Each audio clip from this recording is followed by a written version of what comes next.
I live here for 25 years in the United States, originally from former Soviet Union.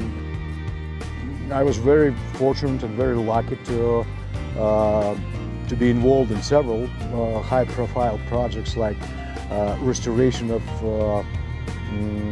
theaters on the Broadway in New York City, Ronald Reagan building in Washington, D.C., Arlington National Cemetery. We restored practically everything in terms of historic artifacts, everything from sculptures, which is approximately, I would say, on my estimate, 50 to 60% of our business, all the way up to SR-71, Blackbird, or submarines, or locomotive, 100 years old or year-old locomotives. Our business, called historic restoration, I would call unique restoration, if I can say so. We're looking for challenges, and at this stage of at this point of my career, so I'm looking for something unusual. And your sculpture is a very unusual piece of history, of art, of craftsmanship, metallurgy, and I can continue. It's a unique piece.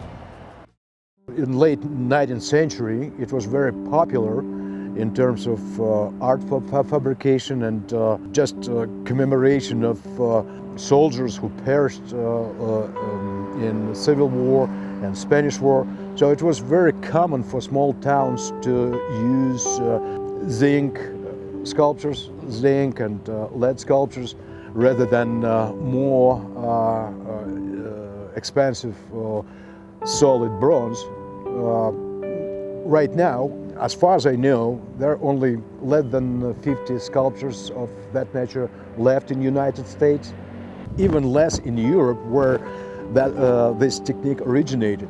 Actually, it originated in Germany in mid-19th century, and then from Germany with sculptors and artists, it moved to United States and became very popular.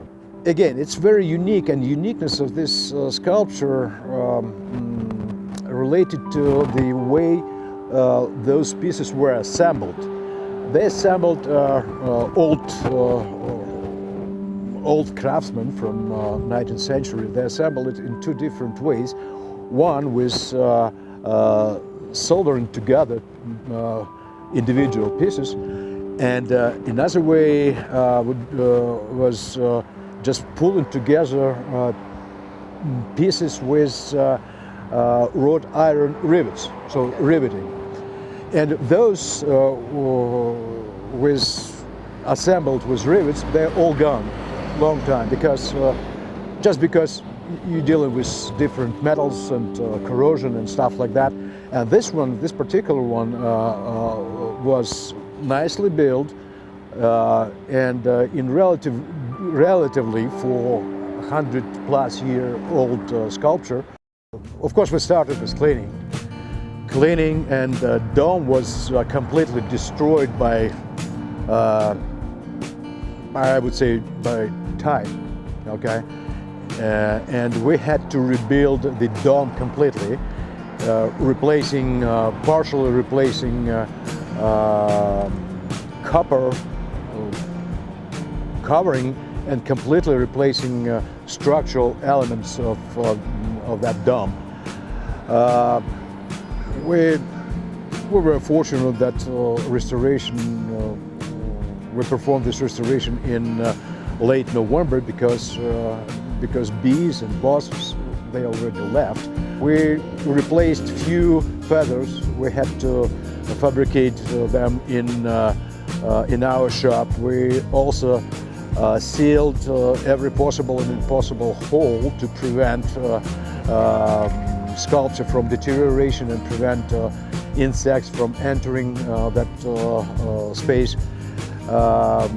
We, of course, cleaned and preserved steel elements or metal elements of this sculpture to add integrity to this sculpture.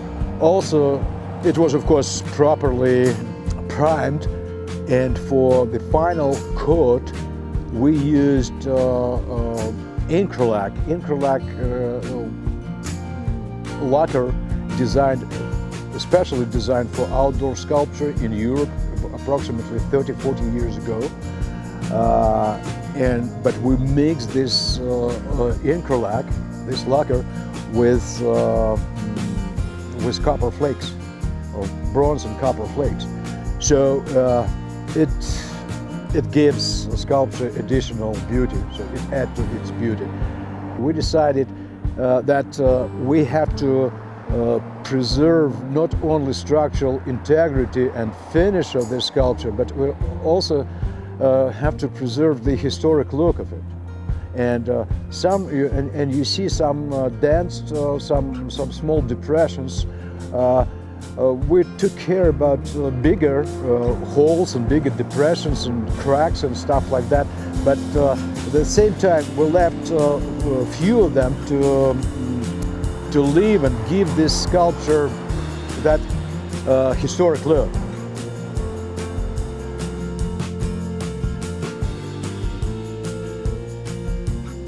You know, we're always looking for unique artifact, and this one is absolutely unique.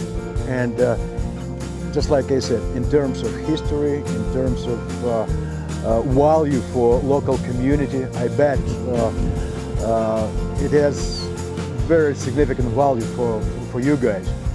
And it gives us additional burden of performing. It's not like, we're doing something worse or something better, whatever. But it's kind of special, special, and especially because my daughter, she lives here now, and that's not only her reputation, my reputation is also her reputation. So I couldn't screw up. We've done absolutely best. I really appreciate involvement of our local people here. They help me a lot. They help us a lot with information about this culture, with history of this culture, with good atmosphere around, and especially Sheriff Tommy Wade, and Steve Phillips. So, guys, I really appreciate that they trusted in our expertise, that they gave us a chance to perform, and that's really important, and I'm really grateful for that. You can see by reaction of your people here, different people, but reaction always the same. I mean, I know it means something for this town, and everything here just top notch. I mean, I like it very much. Nice, beautiful square downtown, and very proud to be part of it. Very, very proud, believe me.